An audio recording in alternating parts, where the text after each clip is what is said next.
এদিকে বারাসাত কলোনি মোড় সংলগ্ন শ্রীলেদার্সের নির্মীয়মান বহুতল আবাসনের লিফটের তলা থেকে উদ্ধার হলো এক মাঝবয়সী ব্যক্তির মৃতদেহ। মৃতের নাম শুভ্রজ্যোতি ধর।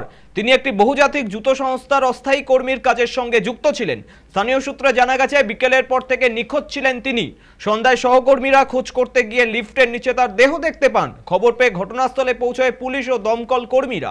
পুলিশ দেহটি উদ্ধার করে ময়নাতদন্তের জন্য বারাসাত মেডিকেল কলেজে পাঠিয়েছে। এই মৃত্যু রহস্য ঘিরে চাঞ্চল্য ছড়িয়েছে এলাকায়। প্রতিষ্ঠান সূত্রে দাবি, শুভ্রজ্যোতি দীর্ঘদিন তাদের ঠিকাদার সংস্থায় কর্মরত ছিলেন। তবে এ প্রসঙ্গে এক অস্থায়ী কর্মীকে পুলিশ জিজ্ঞাসাবাদ করলে তার বক্তব্যে অসঙ্গতি উঠে আসে এবং তিনি সম্পূর্ণ ঘটনাটি থেকে এড়িয়ে যান। পুলিশ ঘটনার কারণ জানতে তদন্ত শুরু করেছে।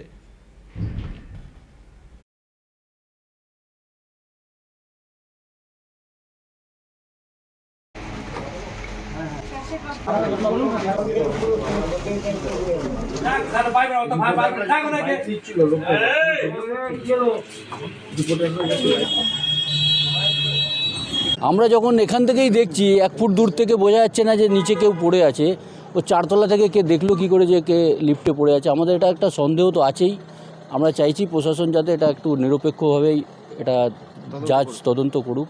সিসিটিভিতেও দেখা গেছে যে 3:30 3:10 নাগাদ এরকম বেরিয়েছে। এখানে সিপিএমের মিছিল হচ্ছিল, একটা মিটিং হচ্ছিল, সেখানে উনি শুনতে গেছে। এটা আমরা ভেবে নিয়েছি বেরোনো দেখে।